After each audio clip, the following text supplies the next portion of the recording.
Hello Bond nuts, Pete Brooker here, back with a review of a Bond adjacent film. So I was sent a screener of Pierce Brosnan's 4 Letters of Love, and you can just tell by the poster that this is a film that Pierce loved to make. Look at his little face. You know he's thinking Ireland, fresh air, hair extensions, sign me up. Alright, incidentally the tagline, the greatest miracle of all is love. I don't know. I don't know about that. I'd say getting my cat to use any of the 4 litter trays around the goddamn house right now would be a miracle. But that's another story. Ooh, 4 litter trays of love. Okay, working title. Come back to that. Also from the poster, you can tell that the film stars Helen Bonham Carter, Gabriel Byrne. Although they feature in the film, it's not really about them. It's about their offspring. And Skelly, who plays Isabel, the daughter, look out for her in the Nevers, I think it is, coming out on HBO. Oh, and you'll recognise this location, Bond nuts. Anyway, and the love interest, Finn O'Shea. Sorry, Finn, but he's very good in it. Right, 4 Letters of Love, based on Niall Williams' best-selling novel, which I have not read.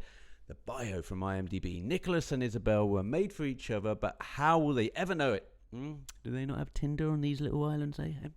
As ghosts, fate, and the sheer power of true love pull them together, so too does life threaten to tear them apart. Okay, directed by Polly Steele, screenplay by the author of the book. Bloody blah, blah, blah. Let's crack it open. So, start the film. Pierce has a little word with God, and God tells him, down tools, Pierce. Find a big staff-like stick and paint like a crazy man. So Pierce does. He leaves his wife and child at home like you do, develops a Gandalf complex and heads for the beach. The son follows him, and yes, Pierce even gets embroiled in a beach suicide rescue. Look familiar, Bond nuts? Elsewhere, Helena Bonham Carter. Can we abbreviate? Helena Bonham Carter. HBC. Meanwhile, HBC is delivering all these zingers such as... And for it to last a lifetime, it has to be immense at the start. Oh, and this one I liked as well. A woman has intuition. It's in the place where a man has stubbornness. Meanwhile, there's a delinquent long-haired guy played by Ferdia Walsh-Pilo. He drives around a beautiful red something or other. God, I wish I was into cars. His only crime really is that he's emotionally vacant, and then he gets up at his own wedding to play the guitar. Rather well, I thought, but yet for some reason everybody looks down on this. Not sure how that makes him the villain of the piece, but I think it's because he's not an artist or he's not a poet, and that's why he's kind of sidelined really. Now, the mother-in-law, she is a nasty piece of work, however. We know that because she smokes at the dinner table. Disgusting. So there is something in the air with this film. Firstly, it's beautiful to look at, and I'm not just talking about Pierce's hair. The sweeping drone shots of the cliffs of Ireland. The music is very choral, spiritual. Reminded me a little bit of The Crow in places, actually. The score is done by Anne Nikitin. Let's give Anne a shout out. Bang up job, Anne Nikitin. Like the drug. So you do need to lend yourself to the overall, how do I put this? Okay, so there is something beyond man, that the universe has a plan. It's got religious undertones, but more spiritual.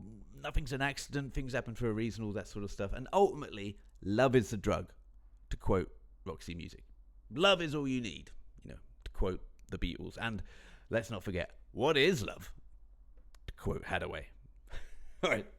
You also have to believe that when HBC runs into the teenager's room unannounced, that he's actually penning love letters and pinning them to the wall and not chronically masturbating. I mean, in reality, whenever a mother barges in unannounced to a teenager's room, well, look, we've all been there.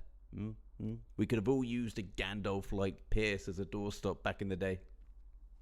Although I would argue what is worse, as a mother, discovering your teenage boy on the cusp of madness, pinning love letters to the wall, or just, finding him casually knocking one out through boredom. I'll leave that up to you, women. I would say one is perhaps easier to quantify than the other. Okay, right, onwards. So that is it in a nutshell.